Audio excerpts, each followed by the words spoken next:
plakale, puno jasnije svijet.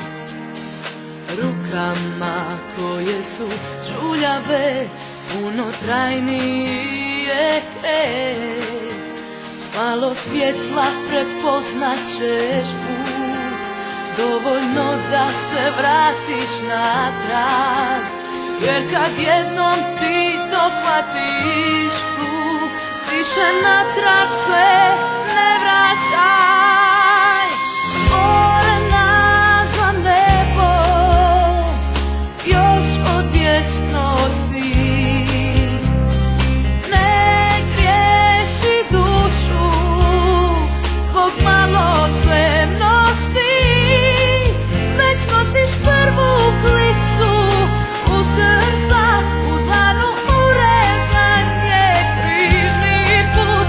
U srcu mnogo, mnogo pitanja, ali Isus je tvoj put.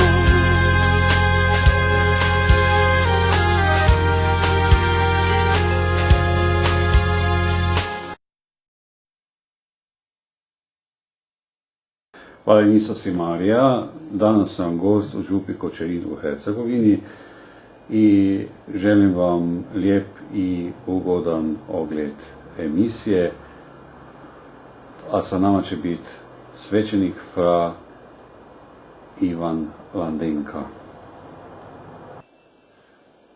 Do Drugog svjetskog rata Franjevci u Hercegovini imali su i svoje školske ustanove, imali su klasičnu gimnaziju na Širokom Brijegu i imali su svoju teološku školu u Mostaru. Jako mnogo naše braće je i početkom stoljeća, a posebice nakon Drugog svjetskog rata, zbog nepostojanja ovih ustanova školskih u provinciji, provela svoje školovanje u Bosni, u Visokom i Sarajevu, a kasnije u inozemstvu. I to je također bio jedan značajan dio našeg djelovanja, jer smo mogli iz različitih zemalja, iz različitih kulturnih i znanstvenih tradicija donijeti nove spoznaje ovdje. Najprije bih vam želio prinesti pozdrave naših slovenačkih gledalca i ljudima sa kojima sam se sreo u Međugorju, gdje ste bili u Župnik, gdje ću vas zamoliti da nešto više kažete.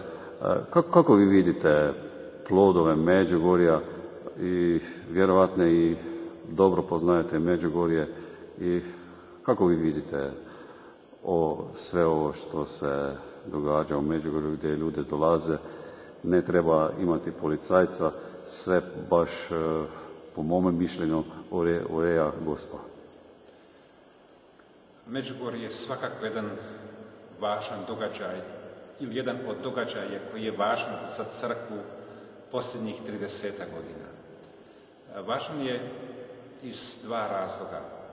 Važan je kao trenutak u kojem je duhovno i kršćansko ponovno postalo dio javnog života, jer 80. godine u kojima je Međugorje nastalo, to je bilo vrijeme jednog gotovo zacementiranog stanja u Europi. Dakle, istočna Europa je prisiljena bila živjeti pod režimom koji je bio ateistički i provodila se ateizacija društva. Zapadni svijet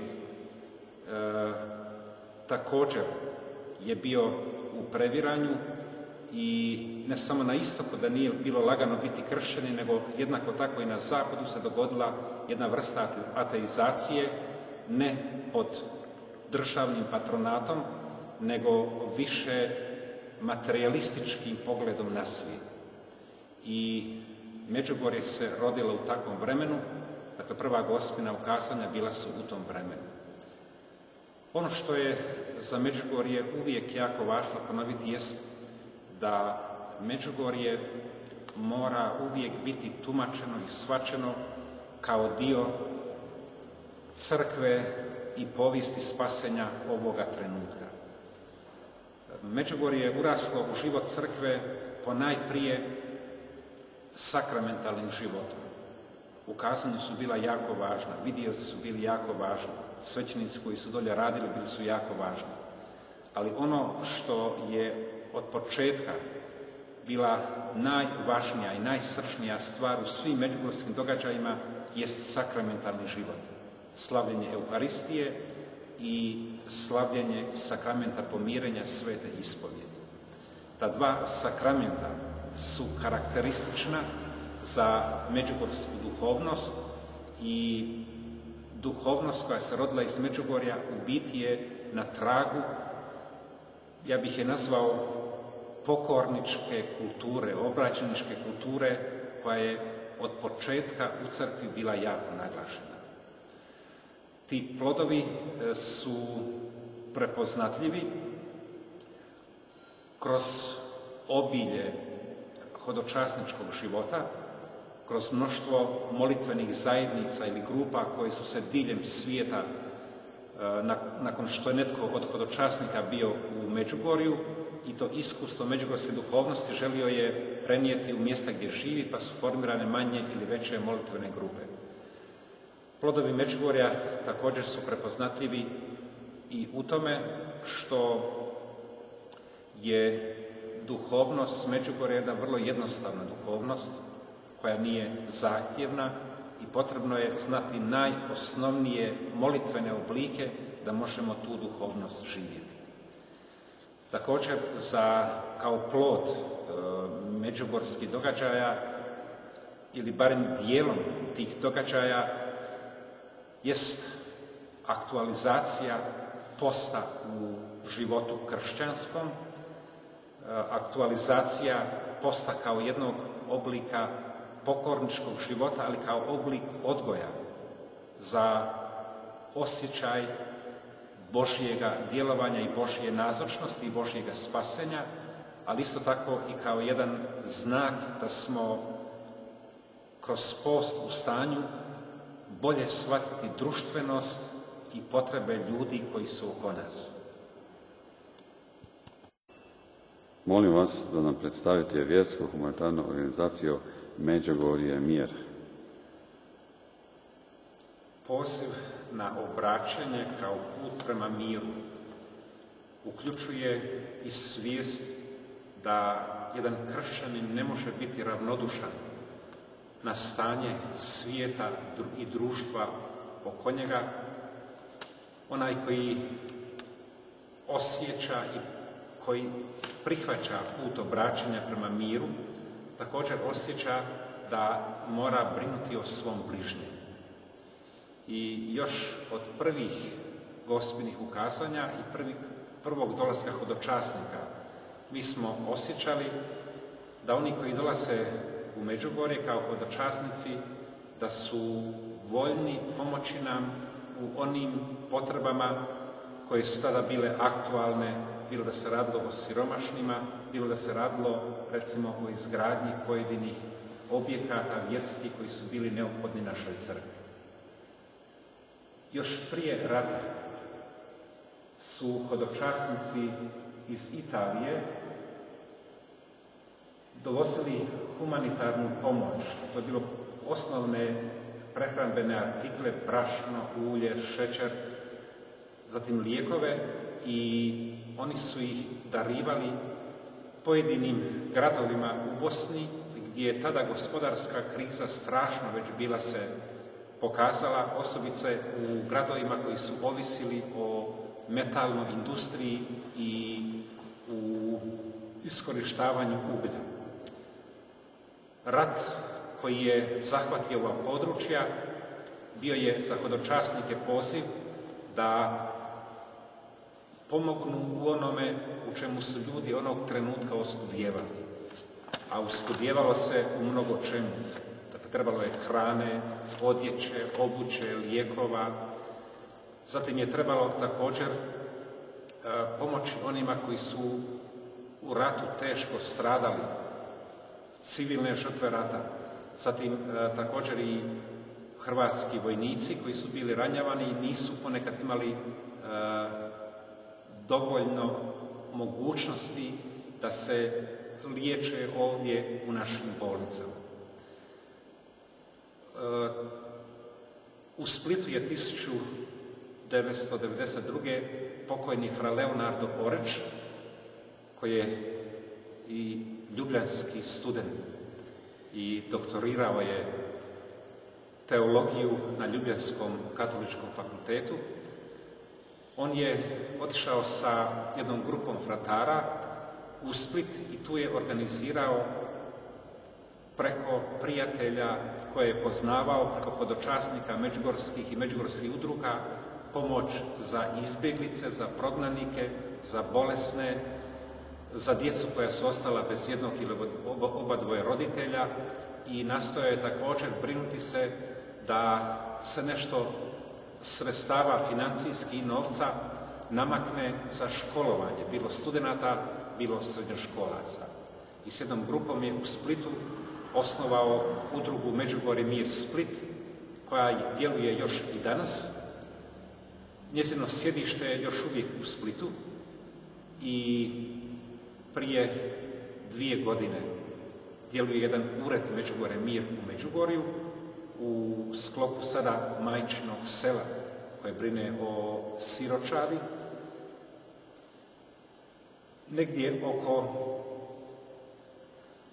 3200 tona različite pomoći došlo je od 1994.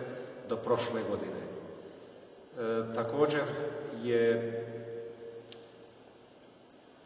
za napomenuti da su mnogi međugorski hodočasnici u inozemstvu bili pri ruci kad su izbjeglice iz Hrvatske, Bosne i Hercegovine, Kosova dolazili u inozemstvo, da su bili u stanju i voljni prihvatiti na jedno vrijeme, naći im smještaj, nekada nekima naći ponešto i posla. Oni još i danas djeluju, međutim, kako se prilike u svijetu mijenjaju, kako se javljaju potrebe u drugim krajevima svijeta, onda se oni okreću više pomoći njima. Ali su primjerice oni preko Međugorje Mir pomagali u vrijeme kosovske krize, zatim u pojedinim ovim katastrofalnim potresima, poplavama. Oni su preko Međugorje Mir i preko Franjevaca u Rimu, preko Franjevačke kurije u Rimu, također povezivali se s tim ljudima koji su u potrebi i na taj način pomagali.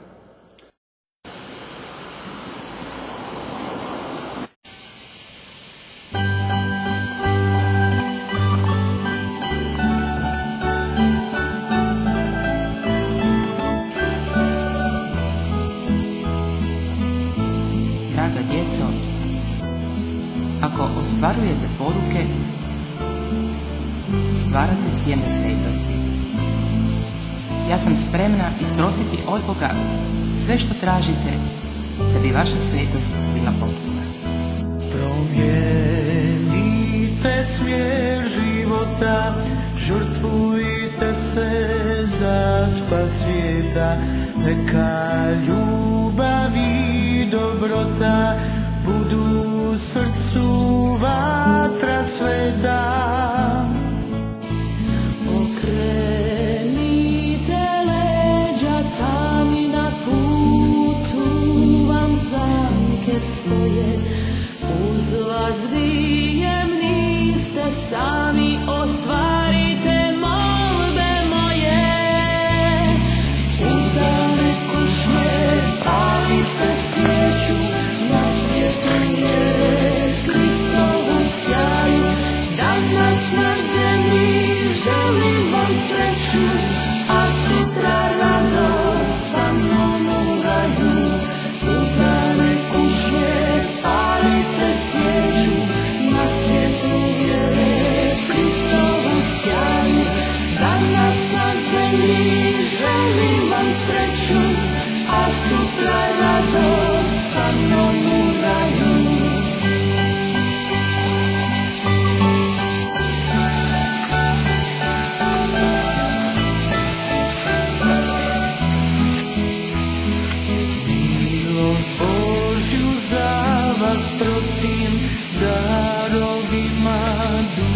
šekitim, milosrđe k vama nosim, majčinskim vas plaštem štitim. Ne gledajte stvari sitne kojima se moljac hrani, tlapnje svijeta nisu bitne, ne budite navezani. Udane kušnje, palite svijeću, na svjetlu vjere Hristovu sjaju. Danas na zemlji želim vam sreću, a sutra radost sa mnom u raju. Udane kušnje, palite svijeću, na svjetlu vjere Hristovu sjaju.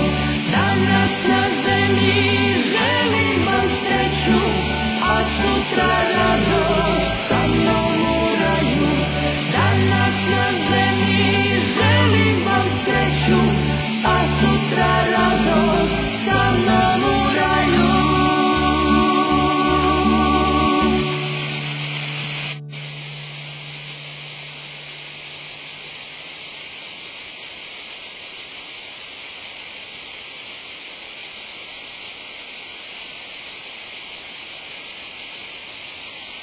Šta vama znači Brdo ukazivanja i Križevec u Međugorju i crkva Svetog Jakova?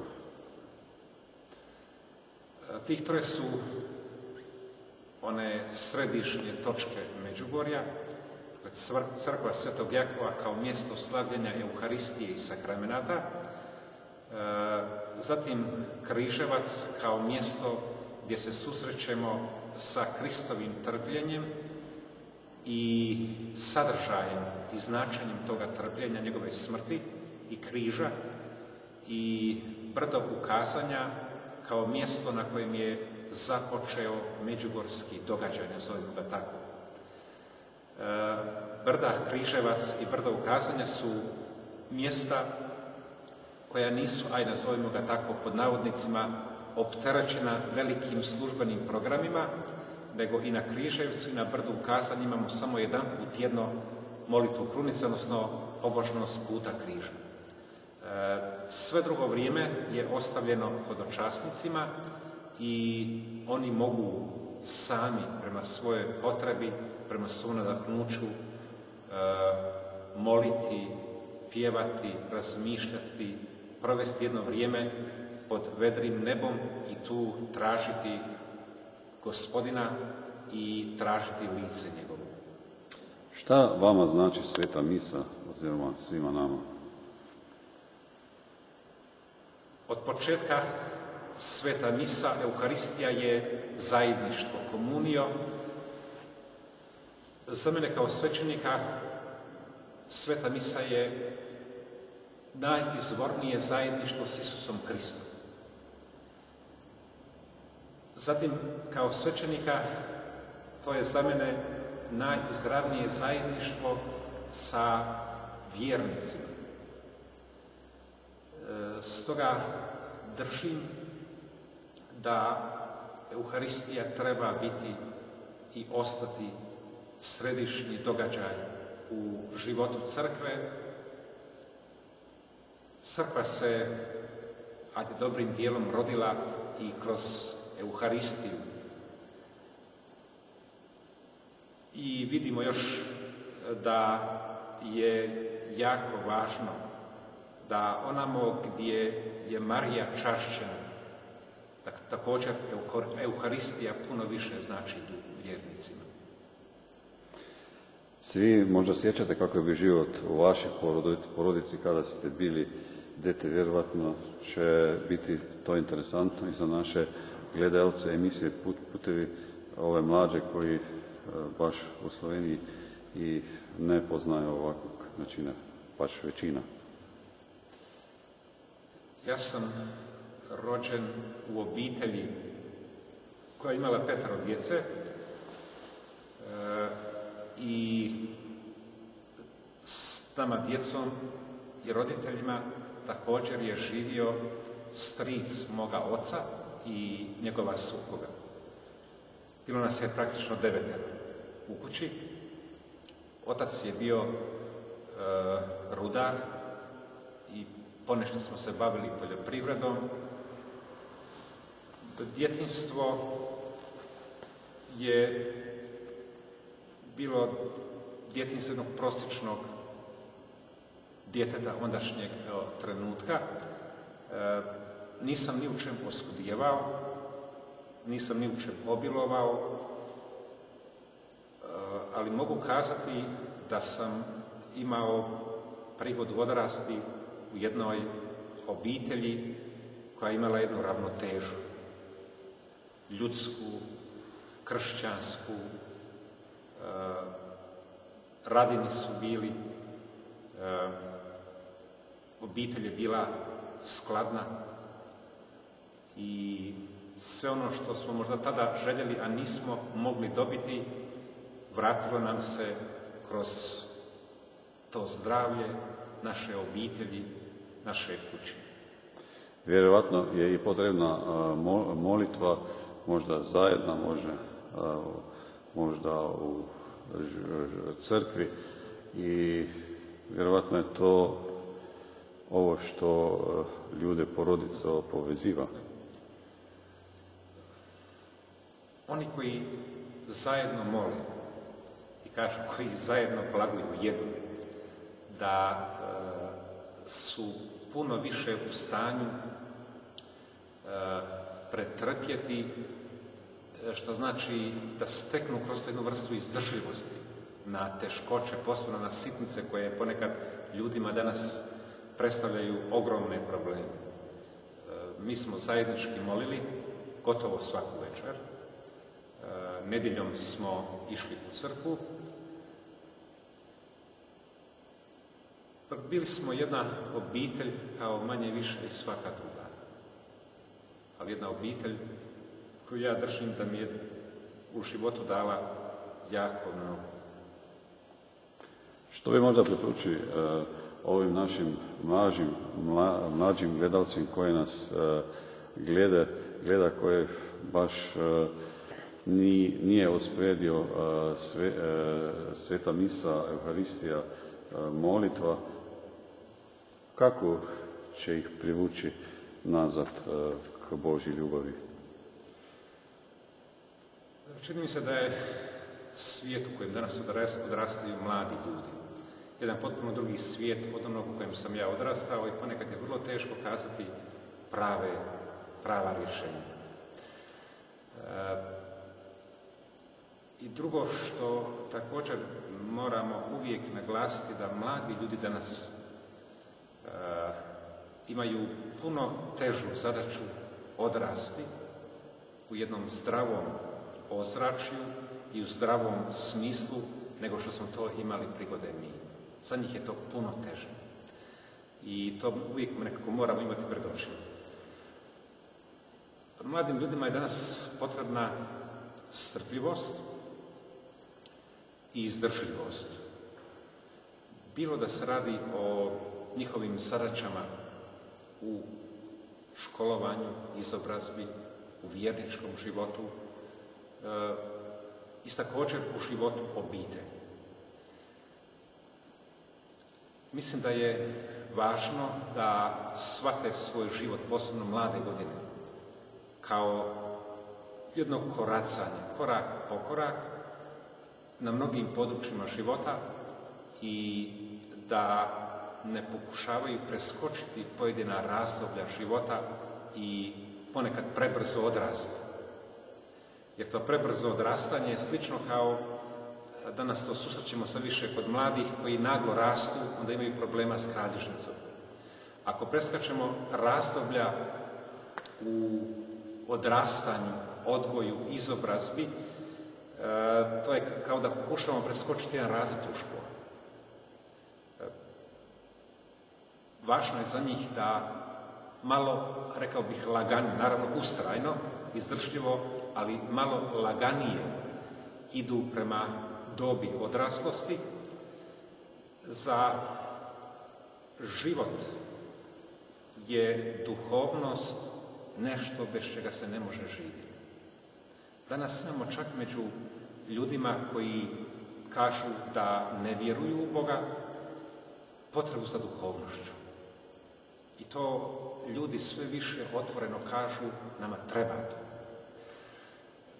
Mi koji rastemo ili koji živimo u jednom još uvijek ozračju kršćanskog, katoličkog, imamo prigode steći barem nešto od duhovnosti u mladim godinama i u djetinjstvu, koja se kasnije može, ako pomalo i zamre, može se obnoviti, osvježiti. Jako je važno da mlade godine ne prođu, djetinje godine ne prođu, a da mi ne steknemo nešto od tog osjećaja duhovnosti svoje vjerničke, kršćanske, katoličke, onaj kroz ove 2000 godina tako bogat, da svatko za sebe i stariji, i mlađi, i intelektualac, i prosječan čovjek, radnik, mogu za sebe naći odgovarajuće oblike duhovnosti. Šta bi na kraju emisije kazali našim gledalcem po ti? Ja bih želio pozdraviti sve slovensku braću i sestre, hodočasnike posebno. S njima sam u Međugorju imao i sa svećenicima iz Slovenije i sa hodočasnicima, mogu kazati, najbolje iskustvo. I oni su takvim jednim svojim držanjem sasigurno doprinijeli da Međugorje postane ono što Međugorje danas jest. Ako putuju prema Međugorju, ali ne samo prema Međugorju, nego prema Mostaru ili prema Dubrovniku ili prema Širokom Brijegu, to više nije tako daleko navratiti na Kočerin. Ovdje svake nedjelje imamo u našoj župnoj crkvi mise u 8 i 11 sati. Radnim danom je sveta misa u 7 sati izjutra. Kroz mjesec listopad i kroz mjesec svibanj imamo i pobožnost molitve krunice i uz pobožnost molitve krunice uvijek je i sveta misa. Četvrtkom imamo i pobožnost klanjanja presvetom oltarskom sakramentu. Zahvalio bih se vam da ste govorili za gledalce emisije Putevi. Hvala vam lijepo. Hvala lijepo i vam. Lijep pozdrav svima iz Hercegovine. Hvala Misas i Marija. Mir vam i dobro. Usnama koje su šutjele, puno vjernija je nogama koje su krećale, cilj ostvaren je već. S malo svjetla prepoznaćeš put.